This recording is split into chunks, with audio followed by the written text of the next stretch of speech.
Well, let's dive in Yeah, because folks have been waiting and it's already 10 past. So let's do it. thank you for your patience, everyone. Definitely, definitely. So, um, yeah, welcome to the first live stream. This came out of a conversation only a week ago, although it seems like ages ago that Joseph and I have been chatting. Um, and really, it came from, I think firstly, Joseph has an amazing idea in terms of an app. And as with anything, when you're trying to build something new, you can go through all the different ways you want to build it. Just a little bit about my background, I'll kind of go into it a little bit more. But I was a product manager in a previous life, and spent a lot of time just figuring out, like, okay, what's the best way to bring, like, what's in my head into a real world application. And when I came across Bubble 2 years ago, it was like a revelation. It was like, oh my god, people have been talking about no code for like years. I've messed around with it, but honestly, there always seemed to be some sort of gotcha, some sort of constraint or wall that you hit at some point. And Bubble was really the first time that I started just messing around with something, and I was like, all right, am I going to hit a wall here? No, okay. Am I going to hit a wall here? And like each time I tried to build something more and more like complex, I was still able to do it, and that just kind of totally blew my mind, opened my mind. And I think for myself, my whole thing is trying to get the word out, basically. So for Joseph, anybody else, if you have like an app idea, and particularly, I mean, my main focus is Web3, right? Which, again, we can kind of go down a whole rabbit hole there. But if you're looking to build a Web3 app, in my mind, there's no better way to build it than to build it in Bubble. And we can talk about all the various reasons. But at the end of the day, the main headline is you could build it faster, better, cheaper. And I think for so many folks out there, like solopreneurs, solo creators, that's the crux of it, right? If I think about, like, I've already talked to so many people who have just like amazing ideas, like ideas I would never have thought of. Like just last month, I worked on a project with somebody who created a tattoo NFT marketplace. We ended up building that one in less than 7 days. And when he first brought up the idea, again, I would never in a million years have thought of it. But when he mentioned it and described his concept, I was like, absolutely, that makes complete sense. And the number of times I've come across that over the course of these like past 2 years building this stuff, man, it's just like that's why I get up in the morning, right? It's just like hearing those ideas, talking to people like Joseph, hoping to talk to more people like you, whoever's joining us, because I think there's just so many awesome ideas out there, and it'd be such a shame for them not to be able to be built because one, people are kind of concerned that firstly they don't know how. Like, I'm not a coder, I don't have that background, I'm never going to be able to do this. And then the second point, which is somewhat related, is if I were going to do this, I need to find a developer, which means I got to spend a lot of money, which means, man, do I have to go find like a VC fund or an angel investor or something like that? And you kind of go down this whole thing, and before you know it, you've like talked yourself out of what could have been like an amazing idea.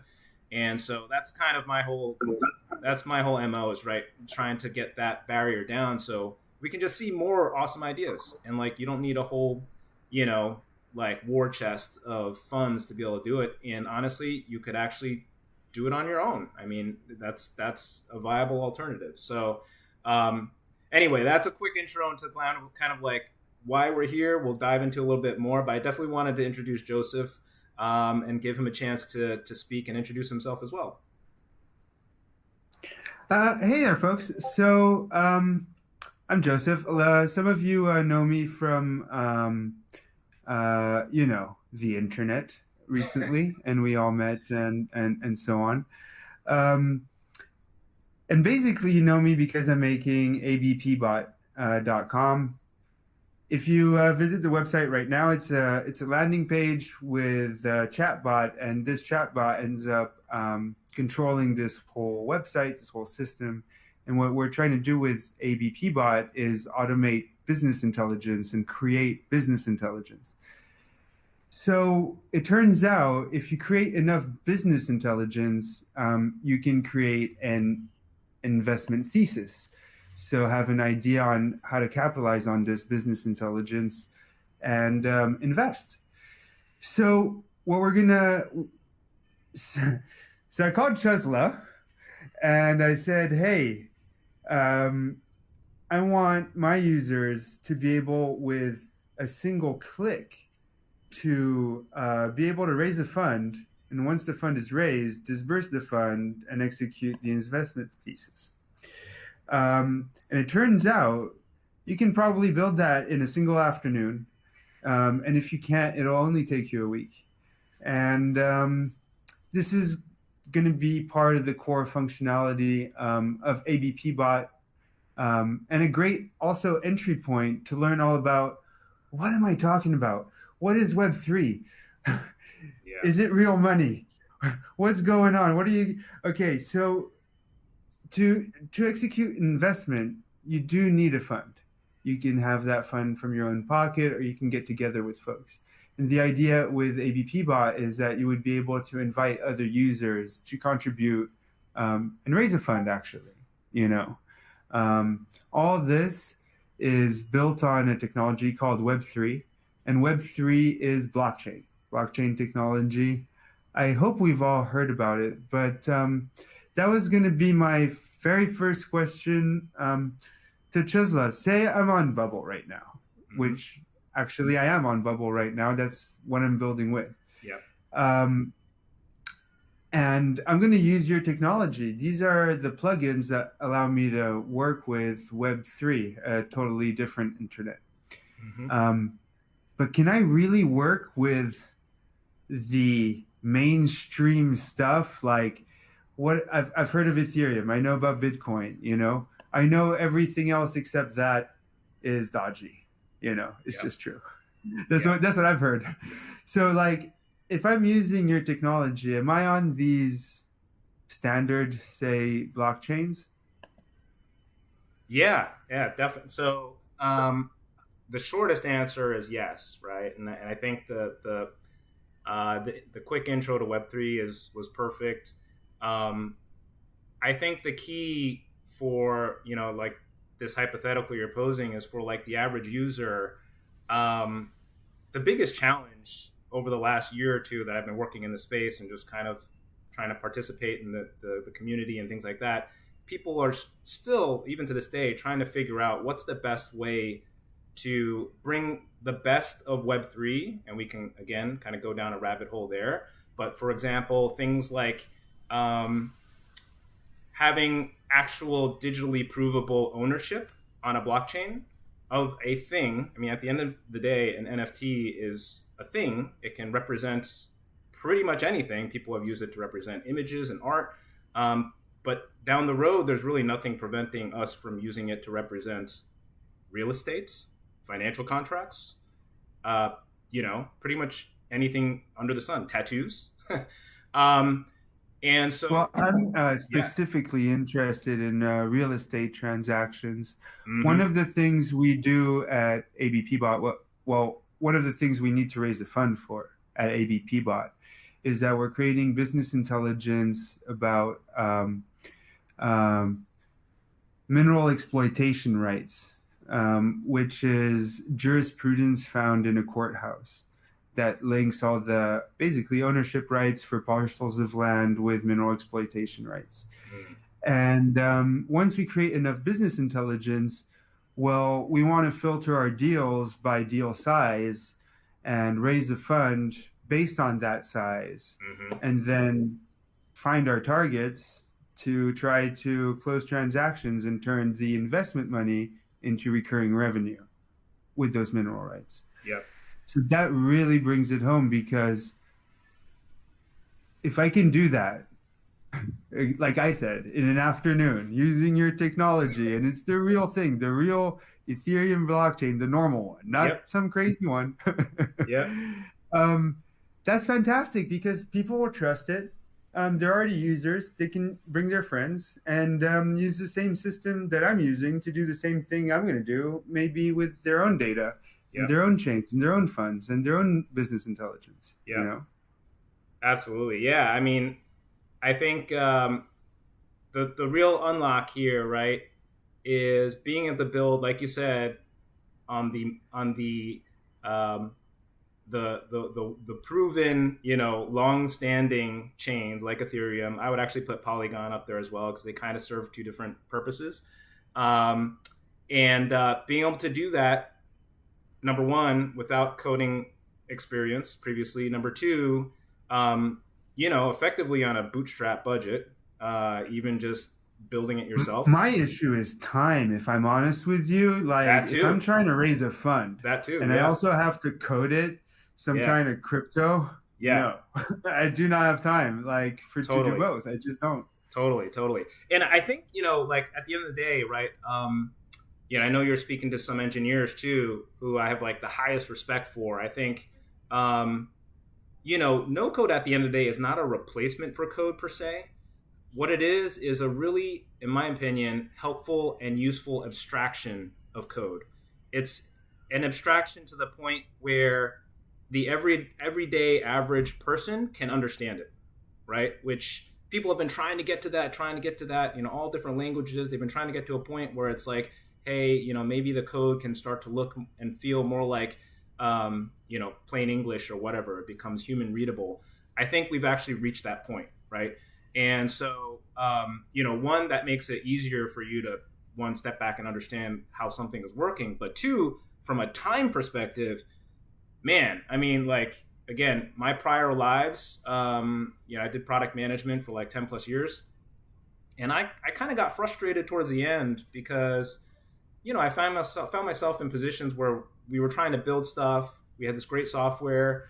And, even like, this is a little bit of an exaggeration, but in some cases, not so much. It's like, I wanted to edit a page, right, in our app. I wanted to move, a widget from here to there. I wanted to move a button from there to there. And, because I didn't know the underlying code, I had to kind of go through the process, put that in the queue.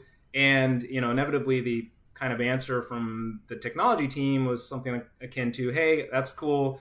Next release is scheduled for 2 weeks from now, and we'll hope to get it in, but we got this other stuff kind of lined up, in front of it and all that. So it just made me realize, like, man, there's got to be a better way to build software. And then you couple that with Web3. Again, Web3 not only is a great technology, but it tends to move pretty quickly. So, you almost by necessity need something that can keep up with it. And in my mind, that's another big reason why no code and Web3 are so complementary.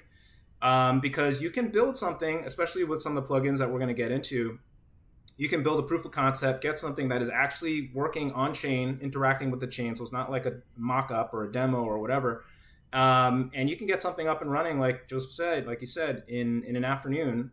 And you can get, like we did with the tattoo marketplace, to an actual, live MVP in like a week, less than a week, right? You're saying I can save time, and we've reached a level of abstraction where just about anyone can understand. Well, why don't you show me? Because this is huge. Yeah. That's a big claim to make. Let's see. Yeah. So what I wanted to do is kind of begin with the end in mind, right? So what we're going to look through is basically a user experience that I had tried to shoot for effectively over the last 2 years. And what we're seeing right now is a login experience that, to, the regular person looking at it, it looks and feels just like logging into most other, applications. But this is Web3. This is connecting a wallet. Exactly. So and that's where the money is. Exactly. So right now they can pay? Yeah. So once I've connected, so if I were a brand new user, what we've just done, I've logged in for the very first time, as an example. If I logged in for the very first time, I can still log in with just my regular email, with, Gmail, Facebook, Twitter. Like, there's so many different options, and it just feels like any other application, right? I think, again, that's one of the big unlocks that I'm trying to kind of like get the word out is, if you look out across a lot of the Web3 applications today, even still, they kind of start with MetaMask, right? And for those who don't know, MetaMask is like basically the OG, Web3 wallet. It's like the original way for people to have connected to the chain, and it was great. Like it got things rolling. It's kind of started that snowball. But at the end of the day, if you're talking to an average user, it's a pretty steep like learning curve, right? To kind of figure that out. So a big part of what I've been trying to figure out and spending time on over the last 2 years is like, man, what are the tools out there? What are the different things we can put together to just bring that experience and that learning curve and just basically flatten it as much as possible. So what we actually just did, again, we logged in. If I didn't ever have a wallet before, in the background, one was just generated for me, a real wallet, one that I could actually, export and put it, eventually into a whole other wallet. If I start to ramp up, I can put it into MetaMask. I can put it into, name your wallet, Rainbow Wallet, etc. So it's a real wallet, as opposed to in prior instances, some people have kind of set up pseudo wallets. It's like a custodial wallet. And effectively, what that means is somebody else is kind of holding your keys, right? Which at the end of the day, and what's the difference here? Yeah. Because it seems like the keys are stored on my box. So the difference here is actually, again, this is a little bit above my pay grade, but what Web3 Auth has done, that's the service that we're using, right, to do that login. What they've done is something really clever, which they've basically taken previously what is just one private key, and they've kind of broken it up into 3 keys. So they've like, it's almost like sci-fi or like a fantasy story or something. That's their logo right there. I see. Yeah. So that's how they encrypt it in pieces. Exactly. Sure. And so the way it actually works, again, this is my kind of layman's understanding of it. It gets super technical with all the encryption and stuff. But at the end of the day, basically what they've done is they've taken one private key, they broke it into three blocks, 3 private keys. And to actually take any action on chain, you need at least 2 of the 3, right? And so it's, again, really clever because Web3 Auth themselves, they hold one of the keys, but they can never execute anything on your behalf. They need at least you to log in, again, like with your email or provide, right? So all this stuff, do I have to I should understand it, sure, especially because the stakes are high, but like, how hard is it, please? How hard is which part? Is using this service. Oh, yeah. So it's actually super simple. I mean, we can walk through the plugin itself, and we'll actually get into that a little bit into the weeds of how to set it up. But at the end of the day, like this is I think the ideal experience for users, right? I kind of refer to it as low key Web3. Another person, I like that that hashtag a lot because that's all I want. I don't want Web3 in your face. I want low key Web3. Everything works. You get your fund and like the money's dispersed. Totally. So what we're gonna do for this stream, we're gonna go a little bit. We're gonna kind of go a little bit deep into one particular area, which is this Web3 Auth setup and the plugin, and you can see pretty much like how easy it is to set up. And then secondly, we're gonna do kind of a real-time building, a little adventure on that side to see what we can do. Right? We got, let's say, half an hour. I did get a little bit of a head start last night, but I will talk through. Oh, thank you for that. Yeah, it's important. I will talk through all of the steps that I took to get there and all the pieces. So, firstly, so right now you're going to build a thing.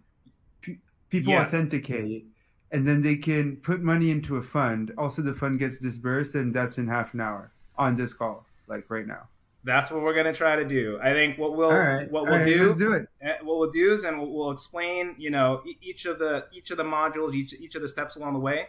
And what we're doing here, the technology, I would say, is, as you mentioned, it's the plugins, but it's also the workflows, right? It's kind of like uh, how you get the plugins to work together in concert. And this is one template, again, basically the product of 2 years of like continuous iteration. It's basically open source, so anybody can view this to see how we've kind of put it together. V5, which is the most recent version, actually launched yesterday. So, it has kind of the latest and greatest of everything. But if we're going to zoom in specifically on the wallet connection piece, the login piece, the most critical component in this particular template is the header, right? Now, different apps can be set up in different ways. I have another app, which is called, the one.GALLERY template, which is designed to be just kind of like an all-in-one single page, like super concise app. And in that case, pretty much everything is on that one bubble page. This particular template is set up in more of a traditional way, where different pages are actually set up. Actually, if you've never seen Bubble before, you go in the upper left, and these are all the pages I've set up. And these are basically widgets down here. They call them reusable elements. I think of them as widgets because basically they're kind of reusable things that you can lift and drop into any other page. And this is going to come in handy because we'll actually use this functionality when we build a new page for the fundraiser. So what we're going to do, again, is drill into the header, right? The header has evolved over time, where basically at this point, if you think about widgets, the best way to build them as just kind of a good practice is to build them with a specific purpose in mind. And this is true of regular code as it is with no code. What I've done over the past like couple months is take all the things and all the workflows related to connecting, right, logging in, and I've put them in the header, right? So now any new page I start, if I just literally drag and drop that header into the page, I basically have a page that allows me to connect to the blockchain, right? So let's dive into that a little deeper, right? There's a couple of key plugins here. We're not going to have time to go through each of them. We'll kind of save some of this for future episodes maybe. But the big one, obviously, that we're going to be focusing on is Web3 Auth, right? And sounds good, yeah. Yeah, and so here we go. This is pretty much the setup required. There's two sides of this. We'll kind of look at the plugin configuration, but if I'm starting from a brand new page, I want to do two things. So firstly, I'm going to go to this plugin tab, really quick primer on Bubble and how it's set up. You have the design tab, which is like your WYSIWYG, or what you see is what you get type of editor. You have your workflows, which we'll take a look at in a bit. But basically, I kind of think of them as like Lego blocks, or if folks are familiar with like the kids programming language Scratch, this is like adult Scratch. And the data model, right? Data model is actually really cool. It's super succinct, and I'll show you again how easy it is to spin up new object types and start to kind of create really, really cool, like, frameworks, data frameworks. Styles we can touch on. Again, one of the things that I think is really handy about Bubble, and they've improved on this front, even over the past 2 years that I've worked on this. Styles has gotten a lot easier to work with over time. Like, for instance, now you can set a whole bunch of like primary colors, like color schemes, as well as custom fonts, and just set them as like defaults. And then you can kind of pick them up in the app, as opposed to before you had to kind of like save them and spend a lot of time managing them. But finally, here's kind of the bread and butter, which is plugins, right? And we have a couple as part of NovaBlock. Pretty much each of the core ones that you need to get on Web3, interact with Web3. And here's Web3 Auth as one example. And what we would do is literally just go click Add Plugins, search for Web3 Auth and install, right, or subscribe. And that's it. That plugin is now accessible in your app, right? The next thing you need to do, or rather the only thing you need to do is basically set up a client ID, or effectively a key for you to actually access their service in the background.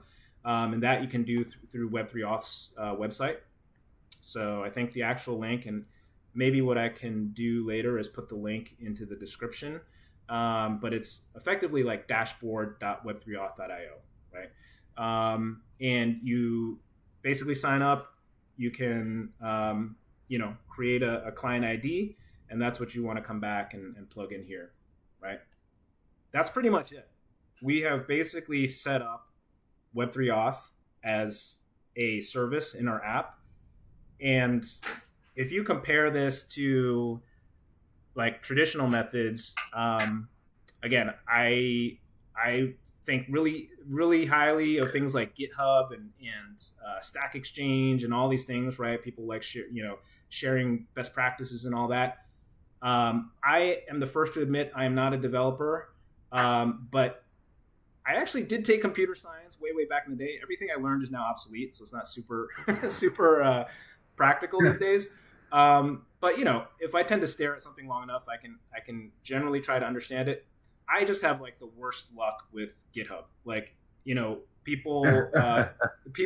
say, oh yeah, it's open source, it's GitHub, you can just fetch the code and install and whatever. I don't know why, but I can never get these things to install like on the first, second, or even like there's that little thing called dependencies, and it's funny that you would mention like difficulties deploying, because I've been hard at work trying to solve that in a community. Just gonna plug that in right now because you're gonna love that. It's called Pinocchio.computer. Mm-hmm. Pinokio.computer. That's a URL. So you just download that, and any scripts they make for any GitHub, or even that you make, you just run that script in there, and it runs that GitHub. So you can have all your AI stuff. You can have anything on GitHub basically that you make a script for, and it takes care of all that. If you're on a Windows machine, dependencies, all that, it takes care of. Oh man, that's awesome. Yeah. But like you said, okay. Yeah. Right now we've installed this plugin. That's where we're at. Like that, this is going to be super important to my landing page, as well as basically on every page, I'm going to have this auth. Pretty much, right? But it doesn't work yet. Like, how does it work? I need to get into that and have it give life, say, to login functions. Yep. Definitely. So we'll kind of we'll step through each of those pieces, right? So the next thing, actually, just before we do that, I noticed we have an update here, and I'm going to update just by clicking the latest version. And so we basically just updated our version of the plugin. Again, in comparison to traditional code, that would have probably required like a recompile. I actually missed that. I think I blinked. So you changed the version. Yeah. That's it there. That what you're doing there. Okay. So that changes the version. That's a new version. The stable version, the latest one. So we've just gotten the latest and greatest version of the plugin, which could have other features. In this case, we actually added Base, so Coinbase's alt chain. Coinbase, that's a big name, right? Folks are on that. That is a pretty, yes, exactly. Yeah. So Coinbase, I think of all the names in Web3, that's probably one of the most recognizable for folks who, aren't super familiar with the space. They are effectively So anyone who has a Coinbase account and that does this type of thing might be able to log in with that immediately. They actually can. So if actually we look at... that's actually quicker than OAuth. Yeah, well, it's a little bit quicker. Yeah, it depends on they're actually pretty similar in terms of like on-screen time, right? So okay, but how about that workflow? It's basically the same as OAuth, but it's Web3 OAuth. Yeah, so the workflow basically would have you connect with your wallet. So if you had, let's say, Coinbase installed in your browser, it would literally just pop up a little request in your wallet and say, hey, this site is asking you to connect to it, right? Right, but wait, you have 20 minutes left. Like, how confident are you we're going to accomplish this? Let's try. There's one way to find out. All right, all right. So Sorry, let's. I'm eager. I'd like try to move it along, Yeah, but I'm yeah, yeah, nervous. yeah. I want to see the 30-minute raise a fund OAuth thing. You know, that's Totally, wild. totally. So we'll jump into that, but I think the just to kind of finish out this Web3 auth setup, right? Literally Yeah. now that we've set up the plugin, we've installed it, we have it available here, right? So if I go to my designer and I kind of drop down the list of elements, here's Web3 auth, and I could just literally drag and drop this into the page. I'm not going to do that here because there's already one in the page. And then to start wiring things up, right? In this template, there's a couple of different workflows we've taken care of already. But at its core, if we look at the key action that logs somebody in, it is literally this: login Web3 auth header, right? So if I create a The button, header that you were saying, because you want that header with this element basically everywhere because it's the auth one. exactly, it's kind of, it is now like in this application, it's my widget for logging in, right? And just so people understand again how easy it is to, if you were building this separately as an entirely new app, to initiate that little login modal, this is the action you would like basically assign to a button, right? So I have an event trigger here, like it's kind of like if this happens, then that happens. So if someone clicks this button, then I want to do these things. One of the things that I want to do is log someone in to Web3 auth. So I literally just chose that action and I just plopped it in. So again, it's like kind of like logical Lego blocks, right? And that's it. Then behind the scenes, there's a lot going on. I'm kind of pinging Web3 auth. I'm, launching their kind of, their modal and all this stuff. But you don't have to, again, levels of abstraction, right? You don't have to worry about any of that. So I'm not going to, in the interest of time, I'm not going to actually jump into a lot of the other, different ways you can manage logins and things you could do. But just as an example, if someone logged in and, for instance, maybe their wallet changed. Maybe they use the same email, but their wallet address kind of changed. We have different workflows to kind of help them reset the password using effectively a secure magic link, right? So there's different layers. Like I kind of think of things as like level 1, level 2, level 3 workflows, right? If I'm building an app for the first time, a level 1 workflow is like literally I just want to make sure the thing works. So I'm just going to throw a button on the page and kind of do what we just did. We're going to have the button trigger when it's clicked, and we're going to put an event attached to that button, right? And let's try and test that, right? So that's like level 1, just get the thing up and running and working.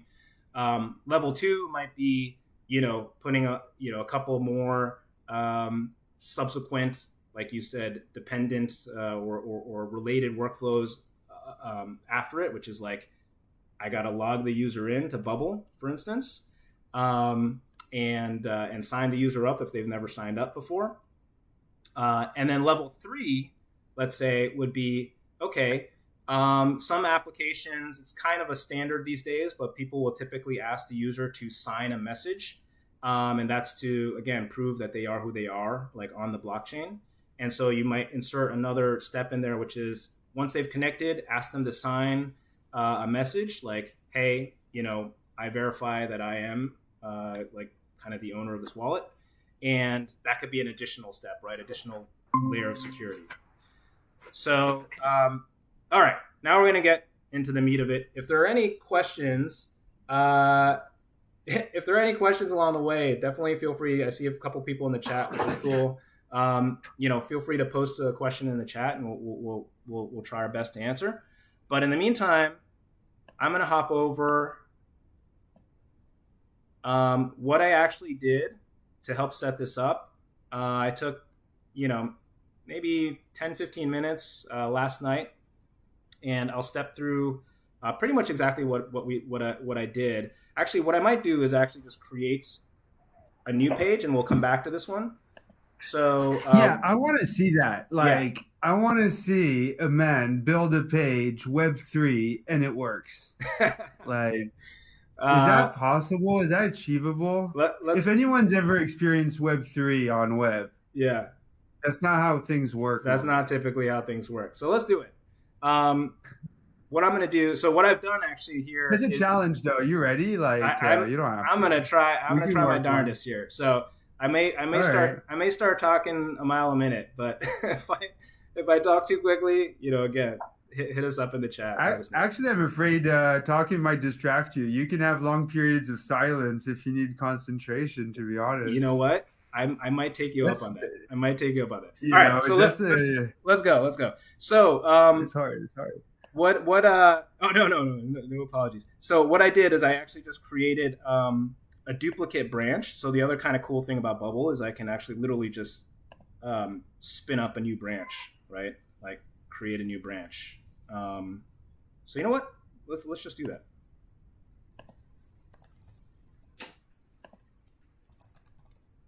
That's why, and this will create a copy where you can edit it, kind of. Yep. Yeah. And that's it. And with a click of a button, you can actually publish it too. This is yep. And I can actually merge different branches. This is with like the slightly higher tier of the Bubble subscription. You get a lot more branches. But here I am. This is a clone of my kind of working branch. What I'm going to do here is, so I have this one as a reference here. Hold on a second.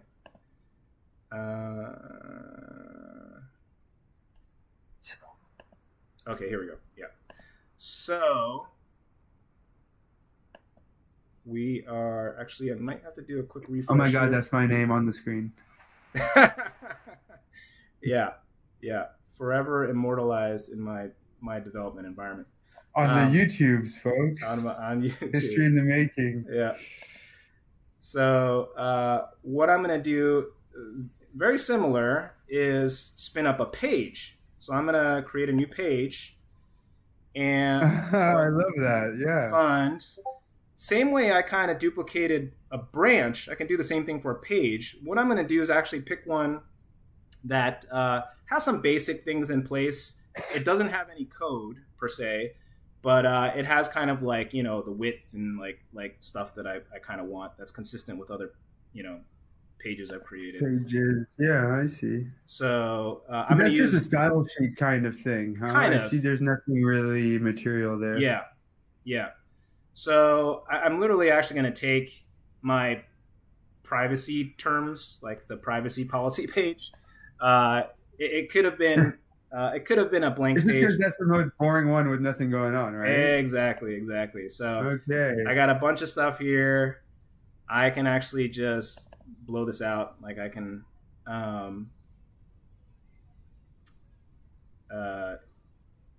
right click, delete. And if you look at the workflows, again, this is not a functional page. There's no workflows, right? So what I'm going to do, start to rename this. The one thing this page has, it has the footer, which is more informational, but the one thing, like we talked about, that this page has is the header. And again, if I want to see this page and actually show how it's functioning in real time, all I have to do is hit that preview button, and it's going to load my latest code into a preview page. So we'll give that a little second.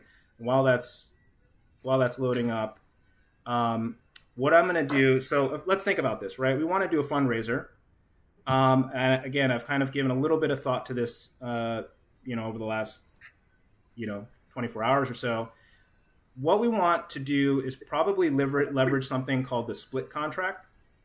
And the split contract is a third web smart contract. Again, kind of go down a rabbit hole, but third web is basically the most trusted smart contract framework, like smart contract. It's like almost like a library of smart contracts. You can think about it, that way.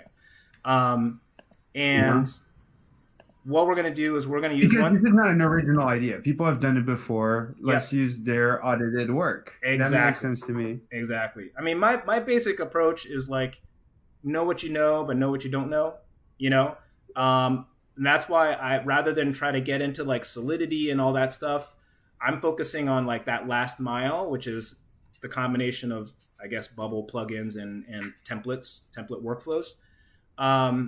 And let the people who really know solidity, again, much respect to, hardcore developers, like let them really focus on what they are really good at, right? And so Third Web is one of those examples. They make fully audited, like awesome, proven smart contracts. So what we're going to do is actually leverage, and this is I think a strength of Bubble, is being able to treat things as building blocks, right? Again, this template is effectively open source. So as I'm walking through this, you can also just like have it open the editor alongside and like click around and follow and see, what exactly I'm looking at, right? So there's two things. Those URLs there, that one.GALLERY.io URL, that's it there. And you can just access it and follow along. There's no code, so it's not open source, but it's published, and you can just have it today. Yep. So I actually have links to the two apps. It's actually the Bubble pages for each app. And in the descriptions of those apps, there's the links to like the demo app itself. So you can go and like actually log in and mess around with that. And the editor, which is this view that we're looking at, right? So it's like the under the hood view of how the app is actually working. So what I'm actually going to do here is I'm going to pull in two things from other pages in my app. And the reason I'm going to do this is because they're pretty like these are pretty kind of like standalone, but also relatively like simple things that we can pull in. So just to give a little bit of background on why I have this. So what we're looking at is like the admin page, right? And one of the features of this template is the ability to create multiple royalties. So for anybody who's in the NFT space, royalties is a big topic right now, but again, I'm not going to go down that rabbit hole.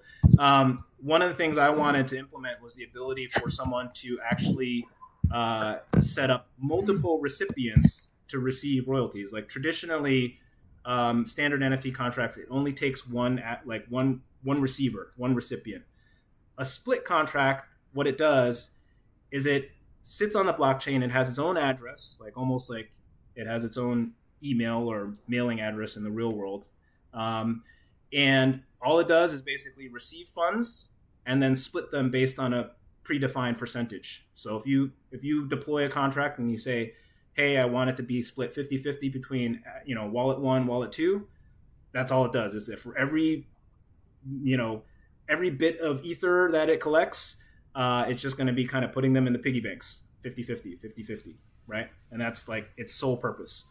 And so as part of the app, I introduced some workflows. I use this split contract to basically create those multiple royalties, right?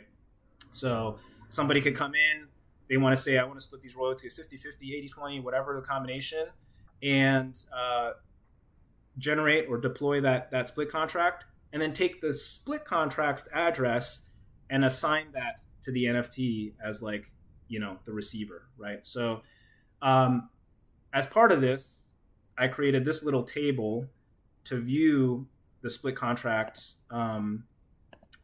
split contracts that we've created. And what I'm going to do is I'm going to firstly look at this in my little kind of drop-down view of all the elements in the page. Select, and that's actually a pretty handy thing to do. What I did there is I just right-clicked and I clicked Reveal an Elements Tree. And now I can see, this thing that I highlighted is this one over here. That's not the one I want to copy-paste. So what I'm going to do is basically copy-paste this whole thing. The one I want to copy-paste is the bigger table. So again, best practice, right? If you're looking to copy paste something, it's a pretty good practice to, click reveal elements, look at it in the element tree, and then bring it over or copy it that way, just to make sure you're not actually copying just like, a little piece of what you're trying to ultimately get. So It seems so obvious to you when you give advice like that, but if you're struggling with Bubble, these kinds of tips really unlock your progress. totally. So another tip here, right? I could copy this and just have like the visuals come over. So like, here's a button, but it doesn't do anything. And here's a title, and here's this and that. And that's what just a regular copy would do. But we want to copy with workflows, which means this button that I press over here, it's actually going to bring the workflow with it, right? So I'm going to do copy workflows, come back to my new fun page. And again, just a tip here, right? I want to reveal an elements tree and identify which group, which container I want to paste that thing into. So I'm going to select this content container, do paste with workflows. Oop. Sometimes it has this little helpful lookup thing which gets in the way, see reference. And there you go.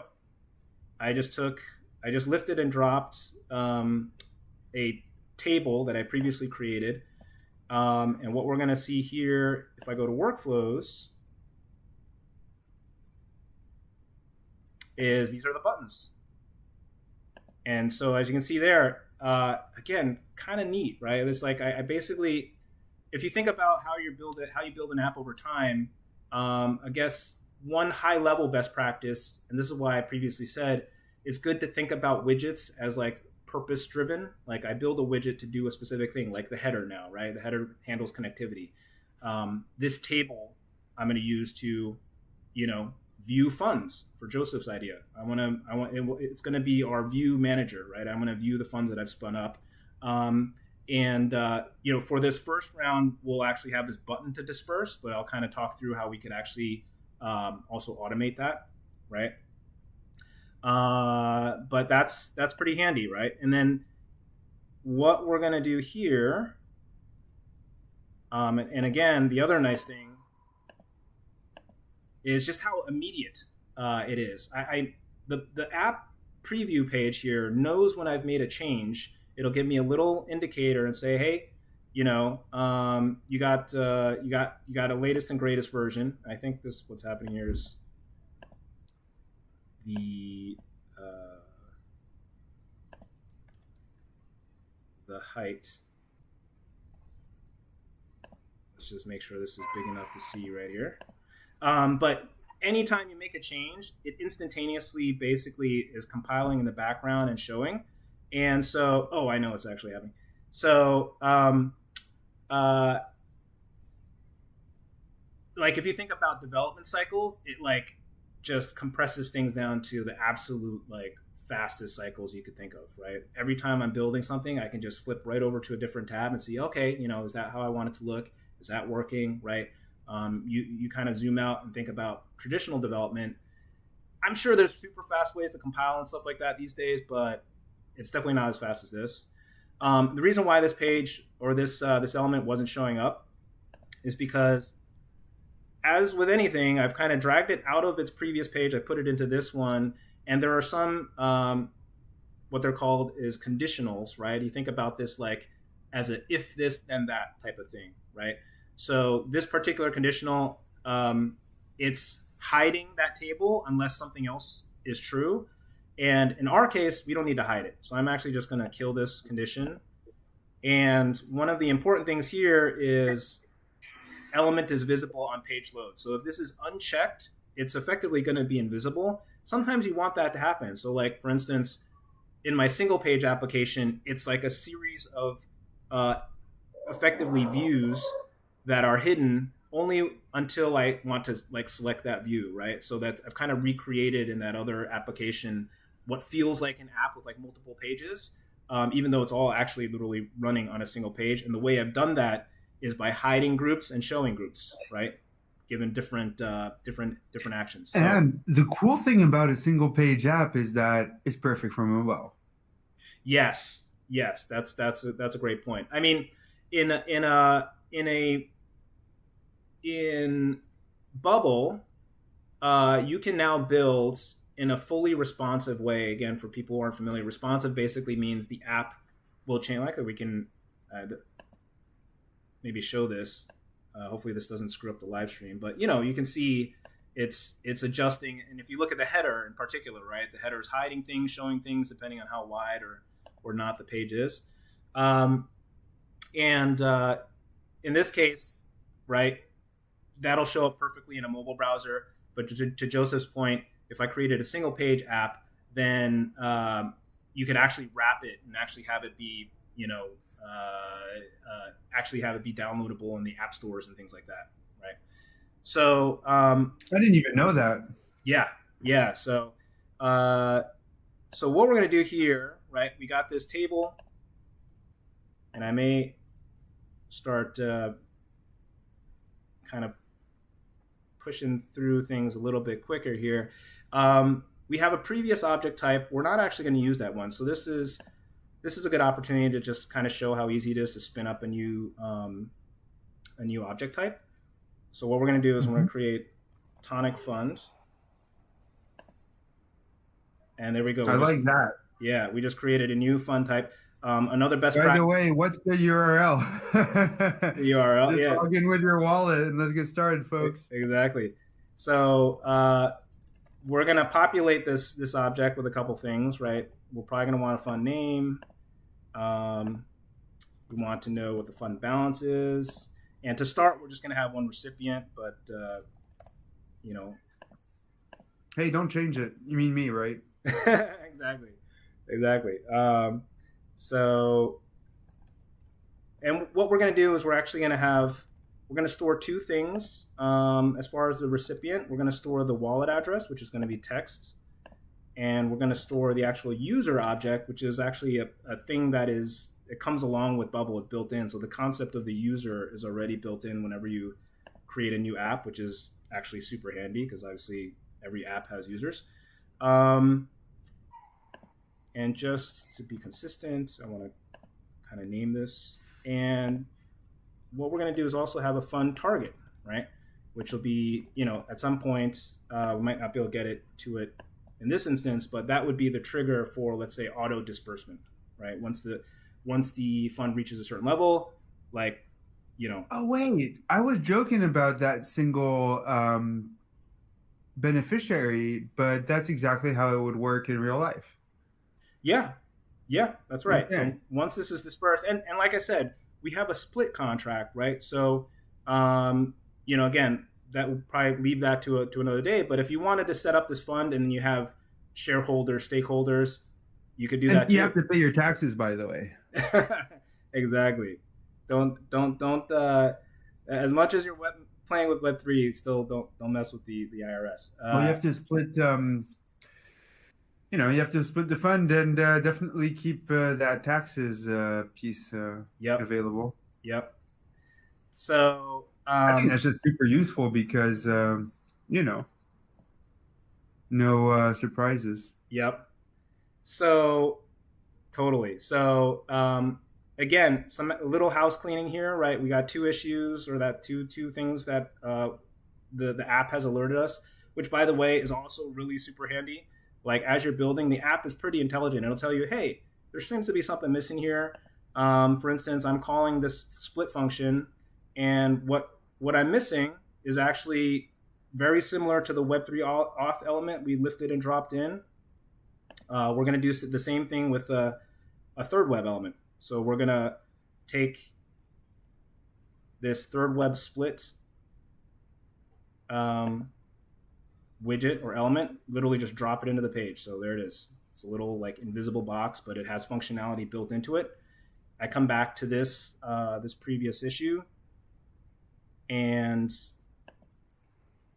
there you go. It's like, oh, okay, that's where that element was, and the issue disappears. Similarly, I think what's happening here, it's saying, oh, you want me to kind of adjust, and these are previous workflows from the prior page, but hey, you want me to adjust these parameters on the header. I can't find the header, so I just need to repoint it. at the header I have now on this page, and it says, "Oh, okay, that's the header you want me to update," and there you go. So we've kind of resolved those two alerts. I'm loving the bubble insight, Yeah. because it's so experiential as well. You just have to spend 20 minutes a day minimum, every day. Don't miss until you get it. Totally. I mean, and these are all things that when I started in Bubble, I didn't know the first thing. Again, I had a little bit of background from working in product and stuff like that, but I think it's a totally viable path, viable option for really anybody to get started and, start building apps, right? So what I'm going to start to do here, right, to build our form, we need a couple of inputs. So I'm just building another, group, another container here. I'm going to put a little header. And just want to make sure I'm at the right level here. So I've kind of created this, and let's, just call it inputs. Another kind of cool thing is I can just move this around just by clicking previous next, like literally just shifting things in my page. And I just change the order just by clicking a button, right? So what this is going to become is like, our fund inputs, right? And this will be our fund manager view or something. And what I want to do in here is start to just put some inputs. So again, we're going to start lifting and dropping stuff. Might not look the prettiest as we're going through this, but again, functional first, and we can always come back and pretty stuff up later. It's funny you'd say that because, like, who hasn't seen accounting software? What does that look like? Yeah, exactly. This is actually slicker than that already. Yeah, exactly. And responsive again. So and responsive. Raise a fund on your cell phone. Go for it. Exactly. So what I'm going to do here is have this input be, fund name. So we're going to use that value. This will become the deploy, or let's say create fund button. So we're going to come back to that. Again, I can copy paste. So I'm going to copy paste an input here. Move this up one. This one will be fund target, let's say. And the recipient, we're just going to, in our case, assume that the creator is going to be the recipient. That doesn't necessarily have to be the case. You could set up some workflows or some functions to. Honestly, I think that's exactly how it would work in real life. Yeah, I think so, right? But you could always think ahead to version 2.0 of your fundraising app, and again, maybe you have shareholders or stakeholders or whatever. You want to input in their percentage holdings and stuff. I mean, you can get crazy, but like. This will set right. How crazy can you get? Can you really get that crazy? You can get that crazy, man. That is the beauty of Bubble plus Web3, right? Because we're using a smart contract here again that's been proven. The split contract, basically, its sole purpose is to do that: is to take funds and split them up, divvy them up, right? So you can not only can you do that. I feel like an infomercial a little bit. Not only can you do that, Joseph. But all the things you just deployed. No, it's mind-boggling. You're talking about like making an app. You're doing it right in front of me. Yeah. And this app, it doesn't like display info. It raises a fund. Yep. The traditionally to do this, you need a lot more. I mean, paperwork is one thing, but also. Financial underpinning is the law. Yeah. And this helps basically anyone who lands on this page raise a fund. I mean, maybe I'm, out of it, but like, I think that's pretty wild. I agree, man. I think the thing that people, will hopefully start to appreciate is like the fact that this is happening on chain without anybody touching the code per se in the background and nobody being able to change the code in the background, right? you basically have saved Right, because yourself. it's a third-party contract that's audited. There's a Exactly. version of it, and you cannot change that version. Otherwise, you fail. Yeah. Yep. Yep. And Ah, that's great. and so you get this level of security that I think is unprecedented compared So it's to like like this is not like your split contract. Like I don't right. have to trust you to Exactly. use your tech Exactly. because I'm not using your tech. I'm using audited split contract tech. Exactly. And it's Okay, twofold. that's a relief, kind of, Yeah. because it's going well between us. But the whole point of Web3 is I shouldn't trust you. Yeah, yeah. I mean, trust You this, know? right? That's it's they made that a good term. Right, right, right, right, Among right. other Yeah, things, exactly. right? But no, Because absolutely. like I know for a fact someone that is doing Web3, Yeah, if I'm like, hey, click this button, raise a fund, they're gonna want to know what happens when they click that button. totally. And if Totally. they can see that, okay, this is the standard industry standard contract, everyone has access to it, code has not been modified, and that's observable. Yep. Well, even an expert, this would pass an expert audit Yeah, exactly. if if it's the case. Yeah. Yeah, yeah, exactly. So again, building blocks, right? It's kind of this concept of like having trust in where the trust does lie, right? Is trusting that the contract does what it's supposed to do, and that is built over time of people one Right, right, auditing right, it, right. but two using it, right? But you have that's these are these like critical building blocks that it's ultimately how Web3 is evolving, Wait, right? that's it there. Wait, you just clicked on preview. That's it there. That's the page. You Yeah, put a name, you put a target, yeah, and then when that contract gets filled, the target is reached, the contract is executed. Hopefully, it's my name there as a beneficiary, yeah, yeah. and we're cooking. We are cooking. Okay. We are cooking. Um, and totally, yeah. So basically, what we'll maybe do is take the actual inputs that we're putting in and deploy this split contract, right? Um, Wait, is and this a good time to give you my wallet address if it's going online live? I want I want to yeah, be as close to reality as possible. yeah, yeah. Maybe That's we'll wild. we'll, we'll Okay, keep so that we're step. deploying right now. We'll keep that step for offline. Another good practice is number one, never share your private keys. But also number two, I mean, your wallet you can share it, but just be mindful when you're sharing it too. There is such a thing as like, for instance, spam in Web3. People will send you NFTs, like, and sometimes, yeah, you don't necessarily want to click on all the things that people send you per se. Um, but what we're gonna do Good here, advice. yeah, what we're Stop gonna clicking on links, people. exactly. So what we're gonna do here, we have this button, create fund. Currently, it doesn't do anything yet, but what I actually just did was I created a workflow, and what we're gonna do is we're going to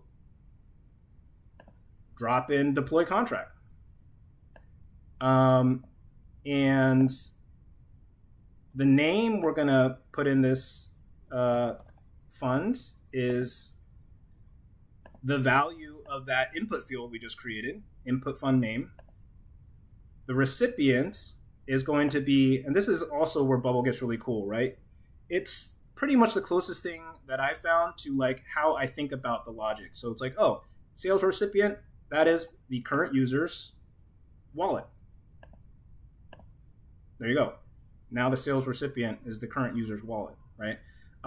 There is an additional step here where basically, again, this is for the split purposes. So what we'll do here is actually, it's expecting like a list of text, basically. So we'll do a quick step here. I may kind of fast forward on this one a little bit, but I'll talk a little bit as I'm doing it. So what I'm going to do here is actually just create a little placeholder in our app. A little placeholder in our app. So I'm going to create a new state. It's going to be text, but it's going to be a list of texts, right? And it's going to be blank. That's okay. What I'm going to do is actually add to this list. And again, this is kind of an interesting thing about Bubble is, again, like how I think about it. I want to take the fund. That fund is actually referring to the page, right? So on the page, I have this like placeholder variable called list of recipients. I want to add to that list plus item just some text. And in our case, the text is going to be basically always the same, meaning it's going to be the current user's wallet and then 100, because that's the percentage I want, that wallet to receive, right? So what I'm going to do here is current user's wallet, that is text. So what you can do is append, and I'm going to put a little colon. I'm going to append a value to that, which is going to be 100. And so pretty quickly what I've done, because this is set up as a list, the contract will now understand it. So the other kind of cool thing is like, I may not get the term right, but in traditional code, there's like type checking, right? Like you have a formula, you have a function, it's supposed to receive certain things like, hey, I'm expecting a number and a text or whatever. And then you send it an image or something crazy. And it's like, that's not what I was expecting. Bubble has something very similar, right? So if you set up a widget, and the widget's both expecting certain things, in this case, again, it's a list of text. If you don't give it a list of text, like for instance here, I just said, hey, here's a header. It's like, wait, why'd you give me a header? I'm expecting a list of text. So it'll show up red. But I say, wait, actually what I want to send you is, not actually the header. Let's back out. What I want to send you is the thing from the page, which is this list of recipients. And then it goes blue because it's like, oh, okay, that works. This thing is a list of text. I understand that. So that's pretty much it. We've set up this deployment function. But what do we do after it runs, right? So typically every on-chain action you take will have a trigger event. So something like this, like, hey, deploy this contract, create this contract. But you also want to receive, right? You want to be like, okay, when the contract is actually deployed, I want to do other stuff. The way you do that is you create a new event here. And then each element, each plugin element, let's say, will have a list of events that happen, right? And those in and of themselves are actually triggers. So we'll look here, and this is the one that we want. Hey, the widget's going to tell me this split contract was deployed. Cool. So now we're going to catch that in the app, and now we can do other stuff. In particular, what we want to do is create a new thing, and we're going to create a new Tonic fund, and we're going to start populating this thing. So I'm going to actually just put all the things here, all the values. And the fund balance is a new fund, so we're just going to set that to 0 to start. The fund name is actually from our previous input field. Recipient address, again, similar logic here, right? We have current user that's logged in plus their wallet. And then recipient user, right? So we actually want to track this, and I'll kind of show why, but there are certain times you want to actually check the user. Like for instance, we're going to have this deploy button, right? We don't want any old person to be able to come into this page and like deploy the thing. We don't want random people to come in and be able to like initiate that. So what we're going to do is we're going to put a little protective condition on that button and say, hey, this button should only appear if the owner of this fund is logged in. Otherwise, hide it, like put it away, make it unclickable, right? So, and that's what we're going to use this for. And then fund target, again, similarly, we're going to put the value in from that previous input. And then just for fun, what we might do just for giggles is... for some flair. Yeah, give ourselves a little... Flair on that page. Right? You have deployed a new fund. And, you could do kind of cool things like this response. This response, it actually has additional information that I can reference. So not only did the widget say, hey, your contract's deployed, but it's saying, by the way, if you need it, I have this other stuff you can reference. Like, for instance, here's the contract address of the thing I just created. So I can put that in the alert. And actually, now that I think about it, that's a pretty important thing to include in the data object. So we're going to come back to Tonic Fund, and we're going to put fund contract address. And that's going to be a text. And you can use those variables programmatically afterwards as well. Absolutely. Yep. So that helps, like, say you have like a portfolio of ABP bot funds. Yes. You'd have to call them back with that list. Yep. And so we're going to But that would be super easy now.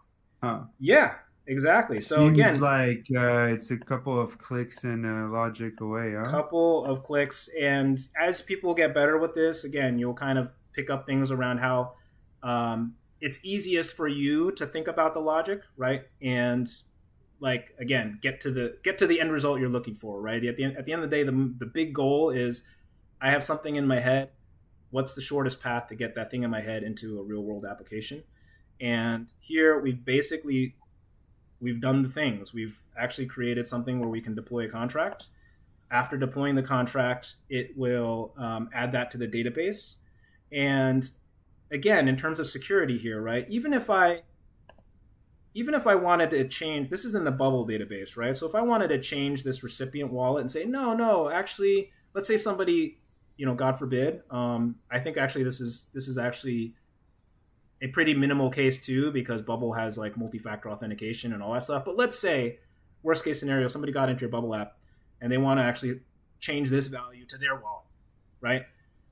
They could change it in the Bubble app database, but because the contract is on chain, it won't actually work, right? It'll actually it's immutable on chain. That's the whole point of Exactly. That's the whole point of the chain. That's what Amazon Web Server can't do. Exactly. So what we're going to do here, we just click refresh. So this thing actually just and we'll put let's say this has a $200 or $300 in there. $300 target. Let me send you my address. So let's step through this, right? So this is, again, another cool thing about Bubble, the debugger.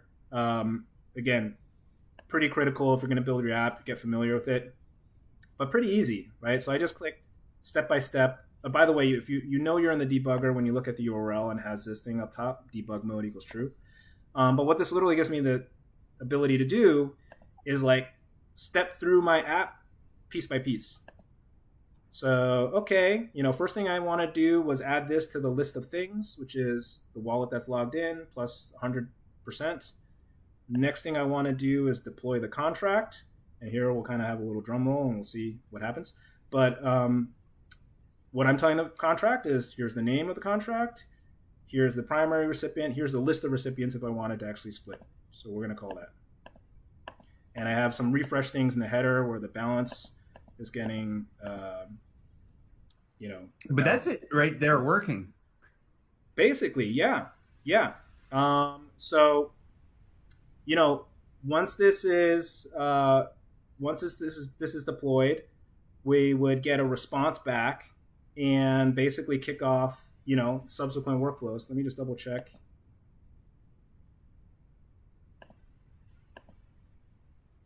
And we maybe do some real world troubleshooting here. Let's see.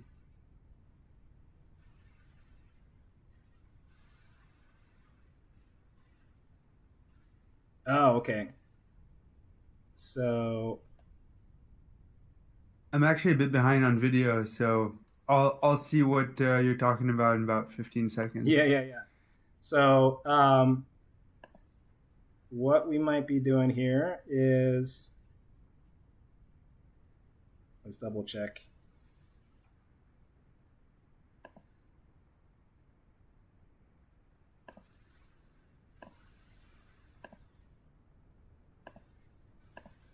So I think, let's see.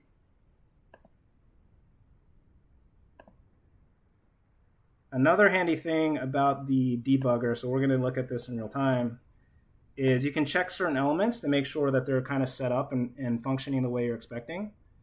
So for instance, here I'm checking, the split contract widget and make sure it's okay. And also the connectivity widgets. Looks like it's okay. And also finally, let's check Web3 auth. And again, cool thing about this is you can see, yep, connected and on-chain, etc.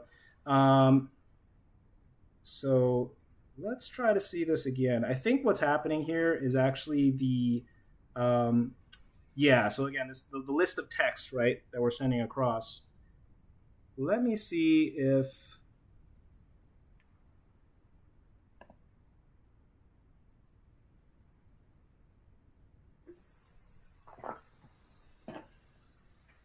let's step through that one more time. Double check.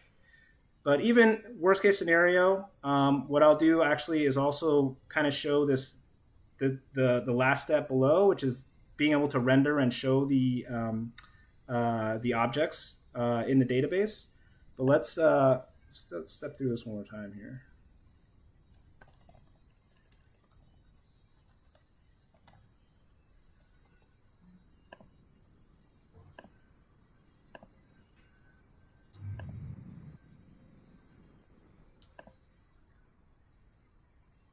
The other thing that's cool is when you click on the actual values, again, you can drill down, right? You can step through exactly what each piece of what you're sending, is and how it's set up.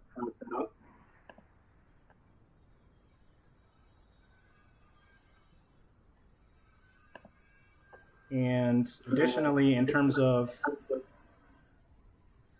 how the actual function call is working, you can see the actual inputs.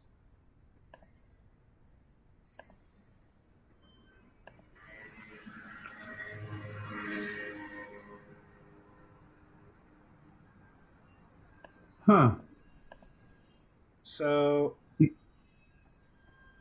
yeah, I think in this case, we'll give it another shot. But we'll see. We'll see if it happens. We'll see this error message.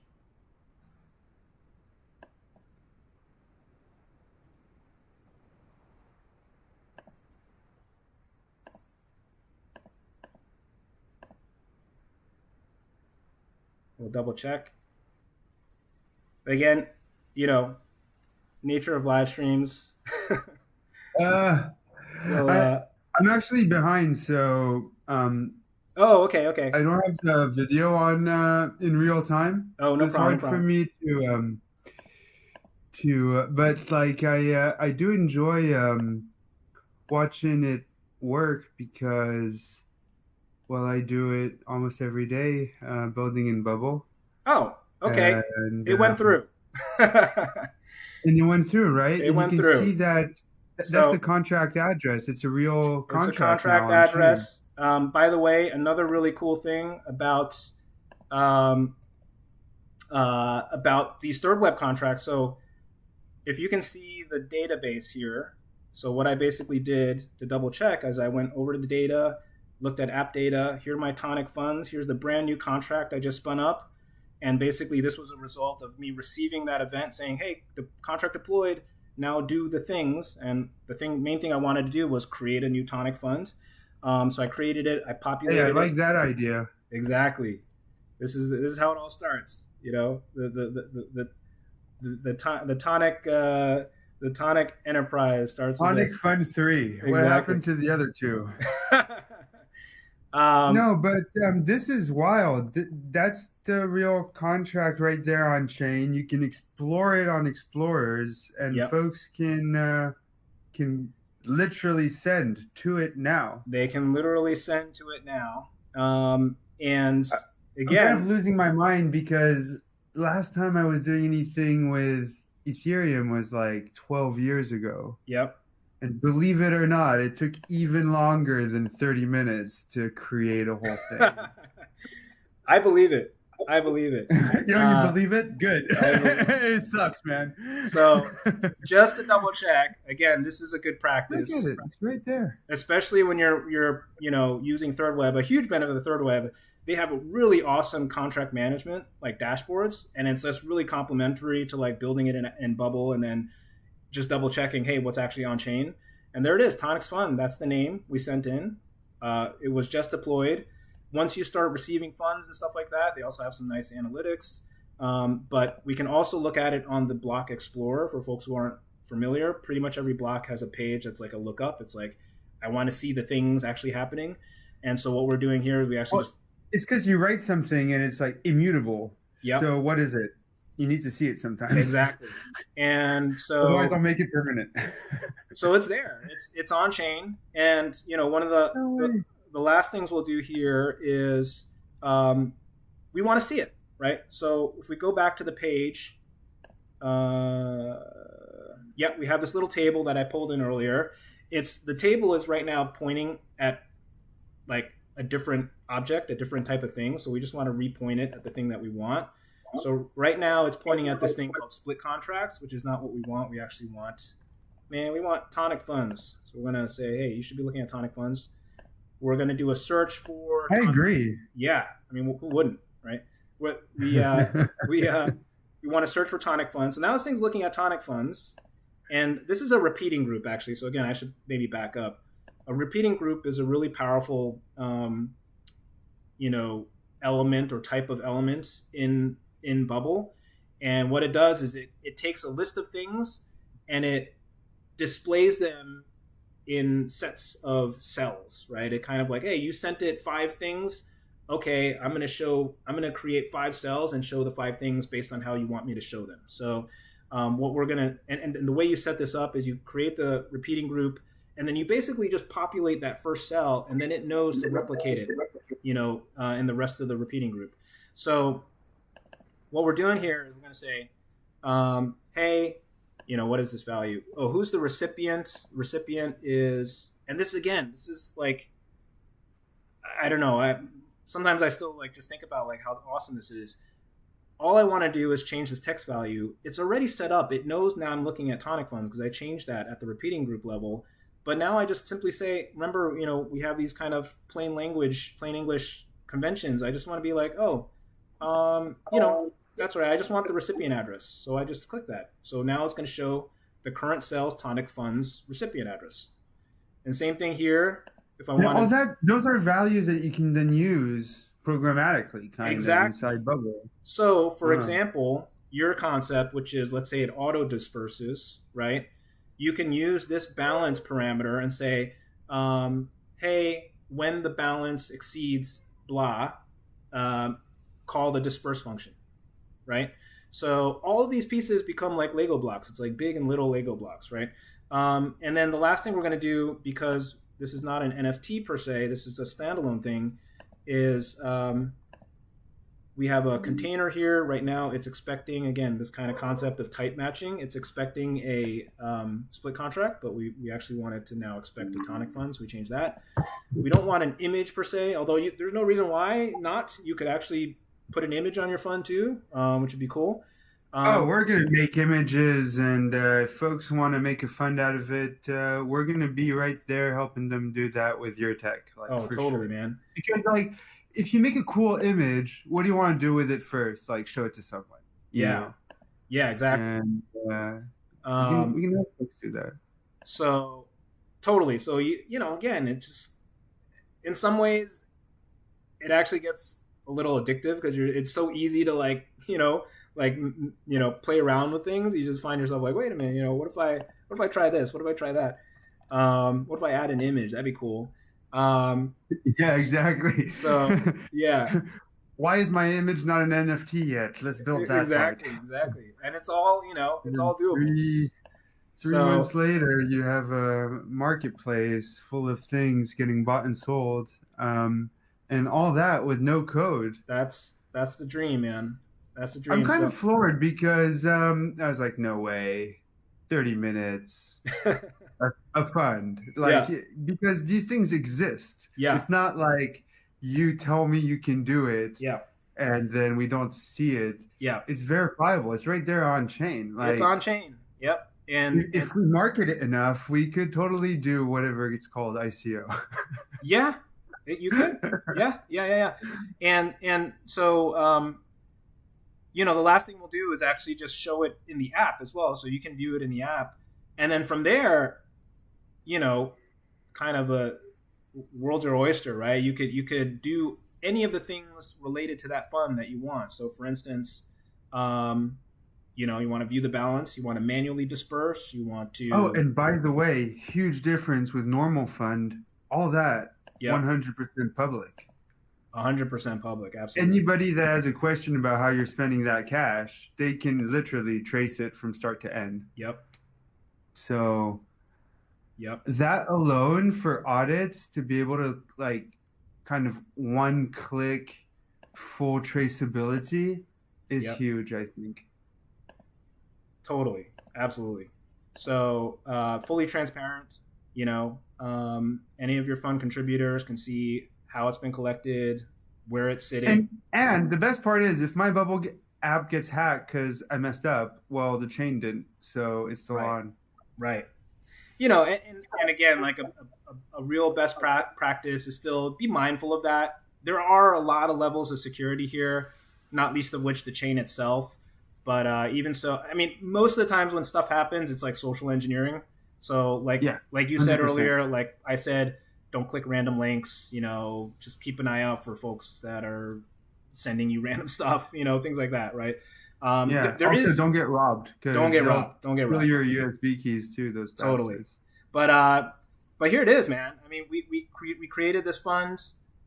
Here it is. Basically, again, look what It's looks pretty for. funny. You created a fund much before I was able to, and I'm planning to, and you want Yeah. to just show me how to do it, and yours is already done.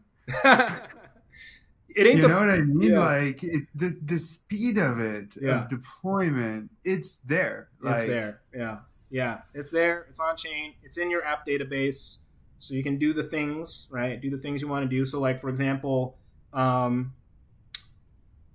one thing I might want to do, and we won't necessarily do all these things because again, we want to be mindful of people's time, but I could just as well have this be the funding mechanism. People come in, view the funds. Maybe there's a a donate or a button here for send funds, right? So or contribute or something, right? And what we would ultimately do for that is we would pull in one more widget. Again, we don't necessarily need to go down this road, but you start to see a pattern, right? It's oh no, we definitely need to go down this road. Maybe okay. not this exact episode, Yeah, but yeah, like you're not going to get rid of me because I definitely want to go down the roads, yeah. and I think like folks need to know that those roads are there Yes, and they're there on their app whenever they want and they can get started like now. totally. I have to get started basically next week, but Yeah, I mean just the speed alone to start getting results, and yeah, folks don't really need to use your app. They can use the chain whilst your app's getting built, as long as you exactly. know. That is no, that's true too. Yeah, I mean, you can call these functions directly with the contract itself. Totally viable. So again, it's just it's just super cool, right? It's just It connects to Web3. I thought coming into this that it wouldn't be like mainstream stuff, yeah, but like Coinbase is there. It's all on Ethereum. That's my understanding. yeah, yeah. And there's other options, Mm-hmm. but all the trustworthy stuff that folks are going to basically look for on an unknown website, kind of. Yep. And Um, for a don't give good it trust. That's OAuth right there. yeah, yeah, yeah. And so for this exercise, right, it's usually good to build your test app in a test net. So for Ethereum, their primary test net is one called GoEarly. We're actually using the test net for Polygon, which is called Mumbai. But Ethereum and Polygon are basically like pretty much like close cousins. Like they operate and run very similarly. One contract that you have on one will function exactly the same way as it does on the other. The main difference is that Polygon, it has much lower gas fees, right? But Ethereum is kind of like, it's like the blue chip chain, right? It's like, you know, the one that people look to for like the biggest projects and things like that. So, but you have the option, right? And if I go back to the page, and specifically that header element that is controlling all these connection options, you know, you can see which chain we're pointed at, and it's all configurable actually. So, and we'll just do a quick look at it just to kind of make the point. But yeah, so like right here, Polygon Mumbai, but I have all these other chains. The most typical ones are up top intentionally. So obviously Ethereum mainnet is the big one. Polygon mainnet, Polygon Mumbai, GoEarly, and then so on and so forth from there, right? But again, it's I like that separating the test from the chain, because like obviously you shouldn't be spending $400 testing on chain, you know. Totally not, yeah. And you know, for testnet in particular Mumbai, it's easy to get test currency, right? Like basically like mock currency. Yeah, you just ask for it, right? And then yeah, actually, there's a really good one I use just called Mumbai Faucet, and it'll give you half the currency in Polygon's called Matic, so they'll give you half Matic. Like literally, I'll tell you what, like all this technical detail,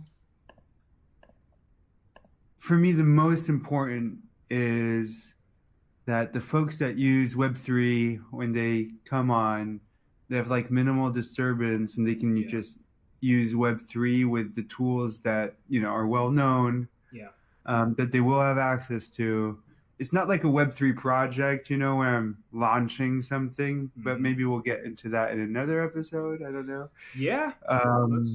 There's a lot of layers to the onion to peel back. And you know, we do a lot of work at ABP as well. So basically, I want to learn how to use all these functions because it's cool. Yeah. It's cool. Yeah. Totally.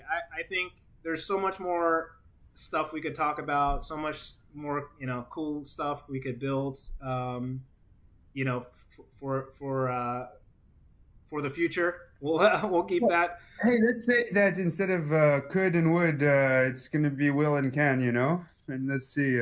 Let's do it. Because you have a lot to answer for. I saw how many plugins there are over there. Yeah. And all they can do. Yep. I think that's a little bit under the hood in the template, and the template is a beauty. If you're in Bubble, and you bookmark that template and learn from it. That's what I do. So I recommend it. It's enjoyable. Yeah. And you know, like you have to talk to us about that because it's so deep. There's so much power. And it's so simple. Totally appreciate that. And I think that's been the goal, is to, again, just bring down that.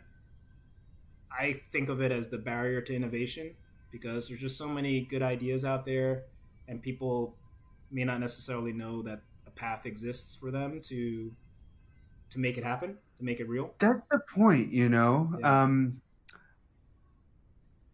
I contacted you, so I had an inkling. Yep. But I didn't know it was kind of that possible. Sometimes it's difficult. Sometimes it doesn't work.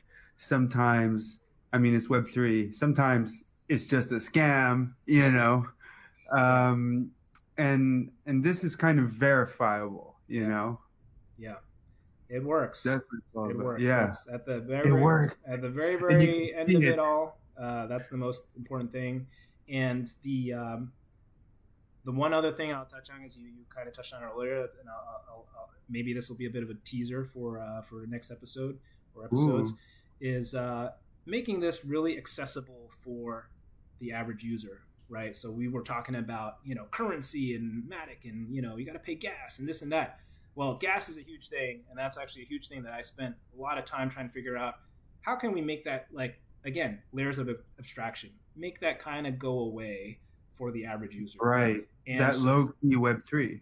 Exactly. And so low key Web3, one of the big things I was so like ecstatic when we finally figured out and cracked this nut. You can have a completely gasless experience for your users. So combine that with Web3 Auth, where they're logging in with their Gmail, Facebook, and they can start deploying contracts as soon as they log in. And again, they don't have to worry about like gas, for folks that don't know, is like basically a network tax to run the thing. Mm-hmm. And it's really annoying because you negotiate a contract or you set up a contract on the blockchain, and the price of your contract, what's written on it, is not the price you have to pay. Mm-hmm. And failing to do so results in slower performance or non-performance. And who has time for that, man? Yeah. Please solve this gas issue. I don't want to know. Yeah. It just has to work. The good news there is we solved it. So that is also in the app. Again, we'll save that for a future episode. But I think that one's really valuable for people who are thinking of Web3 apps today, because the future is bringing Web3 to the masses, right? That's where the big ideas are really going to happen.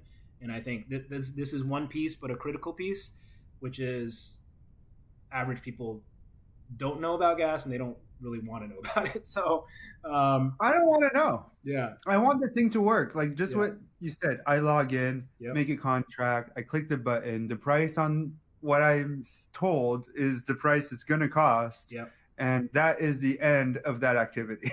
Yep. Exactly. Oh, man. So that's great. Look, these next episodes, I'll be there either as a member of the audience or hopefully someone that's following along on my screen kind of at the same time, because that was super helpful even for me. A little bit of bubble development flair, Yeah, really, because you have a hand for it after so much experience and also success. There's a ton I want to do, everything from users just paying. How about paying for usage tokens, for AI apps? Mm-hmm. Yep. Things of that nature that remain really simple. Yeah. And under the hood, it could get a little bit tough, but with no code, you're back to simple again. Exactly. Totally. So totally appreciate the kind words, Joseph. And I want to thank you for, being open to this idea. Again, for folks that watch this. Oh, I insisted on this. Yeah. So, I insisted. This is like a week's worth of, kind of thought and inspiration here. But totally enjoyed it. Look forward. Well, the good thing about weeks is that there's another one coming up, and after that one, immediately after, there'll be another. So we'll keep squeezing our brain juices, and because I like this content, I'm going to use this content. This is a great reference, and I think there's like 34 more plugins. And it's all about bringing it together and how they work together to produce really simple, straightforward outcomes for humans, real life on Earth. That's it. Awesome, man. So I think that on that note, that's a good perfect time to wrap things up. We did go a little over. Totally appreciate everybody who's watching now and also kind of dropped in along the way. Hope you got something out of it. I'm learning too. I'm a complete noob to all this streaming stuff, so hopefully I will get better on that front too. But all that said, really enjoyed this. Really enjoyed speaking to you, Joseph. And as always, really enjoy building stuff. So I hope other people can, enjoy that experience as well, especially if they're first-time builders, and just, realize like the potential you have to make really cool, innovative ideas come to life. Like you can actually do that. So I think that's my my big mission is helping Yeah, that man. happen. I mean, you heard it here first. Like, you can build a crypto marketplace right now. Go.